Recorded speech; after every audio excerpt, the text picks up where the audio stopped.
ఈరోజు మనం Microsoft word 2021 వర్షన్లో ఇక్కడ ఫైల్ ట్యాబ్ కనిపిస్తుంది కదా. సో దాని గురించి అయితే మనం తెలుసుకోబోతున్నాం. మీరైతే ఈ వీడియోని చివరి వరకు చూడండి, స్కిప్ చేయకుండా. మరి మన ఛానల్ని సబ్స్క్రైబ్ చేసుకొని వాళ్ళు సబ్స్క్రైబ్ చేసుకొని బెల్ ఐకాన్ యాక్టివేట్ చేసుకోండి. లేటెస్ట్ అప్డేట్స్ అన్ని కూడా పొందొచ్చు. చూడండి, సో మనం డాక్యుమెంట్లో ఏదైనా ఒక టెక్స్ట్ని టైప్ చేయాలంటే సో మనం కష్టపడి టైప్ చేయాలి. అట్లా కాకుండా ప్రాక్టీస్ కోసం అయితే మీరు equal to RAND shift key పెట్టుకొని 9 ప్రెస్ చేయండి నంబర్లో. సో షిఫ్ట్ కీ పెట్టుకొని 0 ప్రెస్ చేయండి. ఓపెన్ బ్రాకెట్ క్లోజ్ బ్రాకెట్ వస్తుంది.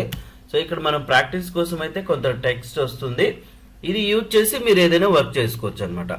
ఓకే, సో ఇప్పుడు నేను ఈ ఫైల్ని సేవ్ చేయాలనుకున్నాను. సేవ్ చేయాలంటే ఎలాగంటే ఇక్కడ సో మీకు ఫైల్ కనిపిస్తుంది కదా, దీని మీద క్లిక్ చేయండి. క్లిక్ చేసిన తర్వాత ఇక్కడ మనకు సేవ్ అనే ఆప్షన్ అయితే వస్తుంది. సో ఎప్పుడైతే మీరు ఇక్కడ క్లిక్ చేస్తారో ఇట్లాగే మనకు సేవ్ యాజ్ అనేది ఒక సో విండో లాగా కనిపిస్తుంది. ఇక్కడ 2021లో చూడండి చాలా ఆప్షన్స్ అయితే ఉన్నాయి మీకు. Recent, one drive, this PC, add place, ఇట్లాగా. అంటే మీరు రీసెంట్గా ఏవైతే ఫోల్డర్స్ ఓపెన్ చేసింటారో దాంట్లో సేవ్ చేసుకుంటారా అని అడుగుతుంది. లేదంటే వన్ డ్రైవ్లో సేవ్ చేసుకుంటారా. దీనికి ఏంటంటే నెట్ కనెక్టివిటీ ఉండాలన్నమాట. మీ జీమెయిల్ ఐడి, పాస్వర్డ్ అదంతా కూడా లాగిన్ అయిపోయి సో కనెక్ట్ చేసుకుంటే అందులోకి లోడ్ అయిపోతుంది. ఇంకా దిస్ పీసీ అంటే ఏమి, ఈ కంప్యూటర్లోకి మీరు స్టోర్ చేసుకోవచ్చు అనమాట. ఓకే, సో ఈ దిస్ పీసీ అనేది సెలెక్ట్ చేసుకోవచ్చు. మనం ఇక్కడ బ్రౌజ్ అనేది సెలెక్ట్ చేసుకోవచ్చు. అదే మాదిరిగా ఇక్కడ యాడ్ ఏ ప్లేస్ అని ఉంచండి. యాడ్ ఏ ప్లేస్ అంటే ఇక్కడ వన్ డ్రైవ్లోకి కానీ లేదంటే ఫర్ బిజినెస్ సైట్లోకి కానీ మీరు ప్లేస్ చేసుకోవచ్చు అని అర్థము. కాబట్టి నేను నా కంప్యూటర్లోకి మాత్రమే ఈ ఫైల్ని సేవ్ చేసుకోవాలనుకుంటున్నాను కదా. ఇప్పుడు ఏం చేయాలా, బ్రౌజ్ నొక్కాలి. ఎప్పుడైతే బ్రౌజ్ నొక్కుతామో ఎక్కడైనా సరే వర్డ్ ఫైల్ కానీ ఎక్సెల్ ఫైల్ కానీ ఏదైనా సరే డిఫాల్ట్గా దేంట్లో స్టోర్ అవుతుందంటే డాక్యుమెంట్స్లో స్టోర్ అవుతుంది అనమాట. ఒకవేళ మీకు డాక్యుమెంట్స్లో కాకుండా సో నాకు కావాల్సిన లొకేషన్లో స్టోర్ చేసుకోవాలనుకుంటే డెస్క్టాప్ మీద డౌన్లోడ్స్లోనా, లేకుంటే ఇక్కడ కిందికి వస్తే చూడండి దిస్ పీసీలో లోకల్ డెస్క్ డీలోనా మీకు కావాల్సిన లొకేషన్ ఇక్కడ క్లిక్ చేసుకోవచ్చు అనమాట. ప్రస్తుతానికైతే డాక్యుమెంట్స్లో సేవ్ చేస్తున్నా. ఇక్కడ ఫైల్ నేమ్ ఏమి ఇవ్వాలి, మీ ఇష్టం ఏదైనా ఇచ్చుకోవచ్చు అనమాట. మనం టెస్ట్ అని ఇచ్చేసుకున్నాం, test1 అని ఇచ్చిన. ఓకే, సో ఇప్పుడు test1 అని ఇచ్చేసి ఇక్కడ సేవ్ బటన్ ఎప్పుడైతే మీరు ప్రెస్ చేస్తారో చూడండి ఆ ఫైల్ అనేది ఇక్కడ సేవ్ అయిపోతుంది మనకు. టైటిల్ బార్ మీద మీరు గమనించండి, సేవ్ అయిందా test1. So save to this PC అని. నెక్స్ట్ ఏంటంటే ప్రజెంట్ ఇప్పుడు నేను డాక్యుమెంట్లో వర్క్ చేసేసినాను, నాకు ఇంకా పని లేదు, కొత్త ఫైల్ తీసుకోవాలా. అప్పుడు ఏం చేయాలా, మనం ఇక్కడ ఫైల్లోకి వెళ్ళాలి. ఓకే, సో ఇక్కడ చూడండి న్యూ ఉంది కదా. సో దీని మీద ప్రెస్ చేయండి. న్యూ మీద ఎప్పుడైతే ప్రెస్ చేస్తారో మీకు సో చూడండి ఇక్కడ బ్లాంక్ డాక్యుమెంట్ అని ఇక్కడ కొన్ని టెంప్లెట్స్ ఉన్నాయి. ఆల్రెడీ ప్రీ డిజైన్డ్గా తయారు చేసినటువంటి టెంప్లెట్స్ ఉంటాయి, వాటిని యూజ్ చేసుకోవచ్చు. మనకు కావాల్సింది ఏంటి, బ్లాంక్ డాక్యుమెంట్. సో చూడండి బ్లాంక్ డాక్యుమెంట్ తీసుకున్న కొత్త ఫైల్ వచ్చేస్తుంది కదా. సో ఇక్కడ మీరు ఏదైనా కూడా వర్క్ చేసుకోవచ్చు అన్నమాట. రైట్, ఇప్పుడు మీరు గమనిస్తే గన టాస్క్ బార్ కింద ఇప్పుడు నేను ఇంతకుముందు ఆల్రెడీ చేసినది, ఇప్పుడు కొత్త ఫైల్ తీసుకునేది చూడండి 2 ఫైల్స్ ఉన్నాయి ఇక్కడ డాక్యుమెంట్స్. వీటిని కరెంట్ డాక్యుమెంట్స్ని క్లోజ్ చేయాలంటే ఇక్కడ ఫైల్లోకి వెళ్ళాలి. ఇందులో మీకు క్లోజ్ అనే ఆప్షన్ కనిపిస్తుంది చూడండి, దీని మీద క్లిక్ చేయండి. క్లిక్ చేస్తే ఏమవుతుందంటే ఈ కరెంట్ డాక్యుమెంట్ క్లోజ్ అవుతుంది. మళ్ళీ ఫైల్ క్లోజ్. సో చూడండి ఇప్పుడు ఏముంది, మన దగ్గర నోట్ బుక్ ఉంది, అందులో పేజీలు లేవు. అట్లా వర్డ్ ఫైల్ ఉంది, డాక్యుమెంట్ లేదనమాట. కాబట్టి మళ్ళీ కొత్త ఫైల్ తీసుకోవాలంటే సేమ్ యాజ్ ఫైల్ న్యూ మీద క్లిక్ చేసి బ్లాంక్ డాక్యుమెంట్ తీసుకోవడం. రైట్, మరి ఓపెన్ చేయాలంటే ఇంతకుముందు మనం ఫైల్ని సేవ్ చేసాం కదా, ఆ సేవ్ చేసినటువంటి ఫైల్ని ఓపెన్ చేయాలంటే ఎట్లా. సో చూడండి ఫైల్లోకి వెళ్ళండి.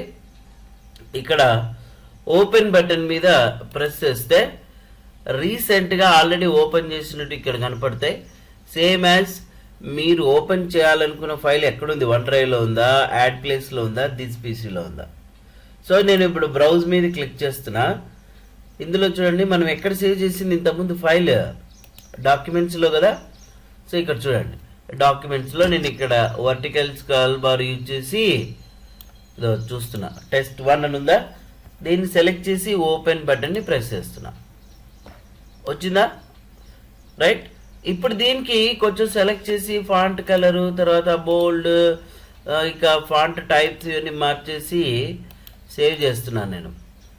సేవ్ చేయాలంటే ఎక్కడికి వెళ్ళాలా, ఫైల్లోకి వెళ్ళి సేవ్ కదా. అట్లా కాకుండా సేవ్ చేయడానికి 3 దారులు ఉన్నాయి. ఒకటి ఇక్కడ ఫైల్లోకి వెళ్ళి సేవ్ చేయడం, ఇంకొకటి ఇక్కడ క్విక్ యాక్సెస్ టూల్ బార్ అని చూడండి. సో ఇక్కడ సేవ్ బటన్ ఉంటుంది, క్లిక్ చేయండి. సేవ్ షార్ట్ కట్కి కూడా ఏం చూపిస్తుంది మీకు, Ctrl+S, రైట్. సో సేవ్ బటన్ని ప్రెస్ చేయండి. అగో మీకు సేవ్ బటన్ ప్రెస్ చేసిన తర్వాత ఈ ఫైల్ సేవ్ అయినట్ట లేనట్ట చెప్పండి. సేవ్ అయ్యింది, ఎందుకంటే ఇక్కడ ఆల్రెడీ మనము test1 అనే పేరుతో ఫైల్ని ఓపెన్ చేసి ఉంచాం కదా.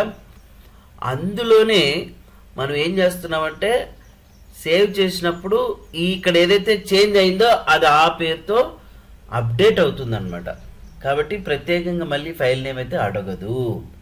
ఓకే, సో నెక్స్ట్ ఇప్పుడు ఇదేం లెటరు సేమ్ మ్యాటర్తో ఉన్నది నేను ఇంకోటి డూప్లికేట్గా క్రియేట్ చేసుకోవాలా వేరే పేరుతో. ఇక్కడ ఏం పేరుతో ఉంది, test1 అనే పేరుతో ఉంది కదా. అట్లా కాకుండా నా పేరుతో ఒకటి క్రియేట్ చేసుకోవాలా డూప్లికేట్ ఫైల్ అనుకుంటే, ఆల్రెడీ ఓపెన్లో ఉండాలి అంటే మీరు చేసినటువంటి ఫైల్. అప్పుడు మీరు ఏం చేయాలంటే ఫైల్లోకి వెళ్ళిన తర్వాత సేవ్ యాజ్ అని ఒక ఆప్షన్ అయితే కనిపిస్తుంది. సో దీని మీద క్లిక్ చేయండి. సో క్లిక్ చేసిన తర్వాత సో ఇక్కడ బ్రౌజర్లోకి వెళ్ళి సేమ్ డాక్యుమెంట్స్లోనే test1 అనేది కాకుండా నేనేం చేస్తున్నానంటే అంజీ అనే పేరుతో సేవ్ చేస్తున్నా. సో చూడండి సేమ్ మ్యాటరే, బట్ ఫైల్ నేమ్ అనేది డిఫరెంట్ అయిపోయింది. వచ్చిందా ఇక్కడ. సో అలా సేమ్ ఫైల్ని వేరే పేరుతో డూప్లికేట్గా క్రియేట్ చేయాలనుకుంటే ఏం చేయాలి, మనం సేవ్ యాజ్ అనే ఆప్షన్ యూజ్ చేయాలా. క్లియర్. సరే, ఇప్పుడు మీరు ఇక్కడ ఫైల్లో new, open, save, save as ఈ 4 ఆప్షన్స్ నేర్చుకున్నారు కదా. వీటికి ఇప్పుడు చూడండి న్యూ, ఓపెన్, సేవ్కి 3 దారులు ఉన్నాయి. సో న్యూ కంటే చూడండి ఒకటి ఫైల్లోకి వెళ్ళాలి, న్యూ బటన్ నొక్కాలి. అట్లా కాకుండా ఇక్కడ క్విక్ యాక్సెస్ టూల్ బార్లో న్యూ ఆప్షన్ ఉంటుంది. షార్ట్ కట్కి కూడా ఏం చూపిస్తుంది, Ctrl+N. సో దీని మీద క్లిక్ చేస్తే చూడండి మనకు కొత్త ఫైల్ వస్తుంది. లేదా మీ కీబోర్డ్లో Ctrl+N ప్రెస్ చేయండి, కొత్త ఫైల్ వస్తుంది. ఇక్కడ క్విక్ యాక్సెస్ టూల్ బార్లో న్యూ ఆప్షన్ కనపడకపోతే ఏం చేయాలా, ఈ డ్రాప్ డౌన్ బటన్ని ప్రెస్ చేయండి, ఇక్కడ ఉంటుంది. ఓపెన్ ఆప్షన్ కనపడలే, క్లిక్ చేస్తే చూడండి ఓపెన్ ఆప్షన్ వచ్చిందా. మళ్ళీ మనం ఫైల్ని ఓపెన్ చేసుకోవాలంటే ఇక్కడికి వెళ్ళి ఓపెన్ బటన్ ప్రెస్ చేస్తాం కదా. అట్లా కాకుండా క్విక్ యాక్సెస్ టూల్ బార్లో చూడండి ఓపెన్ బటన్ ఉంది. ఓపెన్ షార్ట్ కట్కి ఏం చూపిస్తుంది, Ctrl+O. మీరు ఇక్కడైనా ఓపెన్ బటన్ని ప్రెస్ చేయొచ్చు, లేదంటే మీ కీబోర్డ్లో Ctrl+O అయినా ప్రెస్ చేయొచ్చు. ఓకే, సో ఇట్లా ఓపెన్ అవుతుంది అనమాట, రైట్. సో నెక్స్ట్ సేవ్ కూడా అంతే. ఈ షార్ట్ కట్ కీస్ మీరు బాగా గుర్తుపెట్టుకోండి. న్యూకేమో Ctrl+N, ఓపెన్కేమో Ctrl+O, సేవ్కి వచ్చేసి Ctrl+S. మరి ఇందాక సేవ్ యాజ్ నేర్చుకున్నాం కదా, సేవ్ యాజ్కి షార్ట్ కట్కి మీ ఫంక్షన్ కీస్లో F12 కొట్టండి, రైట్. సో F12 ఎప్పుడైతే మీరు ప్రెస్ చేస్తారో డైరెక్ట్గా సేవ్ యాజ్ డైలాగ్ బాక్స్ అనేది మనకు ఓపెన్ అవ్వడం జరుగుతుంది ఈ విధంగా. క్లియర్. సో ఇప్పుడు ప్రస్తుతానికి మనం ఇవి నేర్చుకున్నాం. ఫైల్ని ఎట్లా సేవ్ చేసుకోవాలా, తర్వాత వచ్చేసి ఎలా ఓపెన్ చేసుకోవాలి, ఓకే. సో కొత్త ఫైల్ని ఏ విధంగా తీసుకోవాలి, సేవ్ యాజ్ ఎట్లా చేసుకోవాలి, క్లోజ్ ఎట్లా చేసుకోవాలి. ఈ క్లోజ్ అనే ఆప్షన్ ఉంది కదా. సో ఈ క్లోజ్కి షార్ట్ కట్కి ఏంటంటే మీ కీబోర్డ్లో కంట్రోల్ పట్టుకొని W ప్రెస్ చేయాలి. Ctrl+W ప్రెస్ చేస్తే ఏమవుతుందంటే కరెంట్ ఫైల్ అనేది క్లోజ్ అవుతుంది అనమాట. చూడండి నేను Ctrl+W యూజ్ చేస్తున్నా, కరెంట్ డాక్యుమెంట్ అనేది క్లోజ్ అయిపోతుంది ఈ విధంగా. సో ఇవి మీరు ఈరోజు క్లాస్లో ప్రాక్టీస్ అయితే చేయండి. ఓకే, నెక్స్ట్ క్లాస్లో సో మనం రిమైనింగ్ ఆప్షన్స్ ఎక్స్పోర్ట్ తర్వాత ఇవన్నీ కూడా ప్రాక్టీస్ అయితే చేద్దామండి.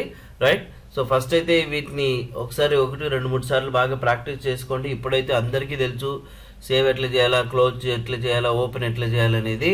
ఓకేనండి, ఈ వీడియో నచ్చింది అనుకుంటున్నాను. నచ్చితే లైక్ చేయండి, షేర్ చేయండి, సబ్స్క్రైబ్ చేసుకొని బెల్ ఐకాన్ యాక్టివేట్ చేసుకోండి. Thank you.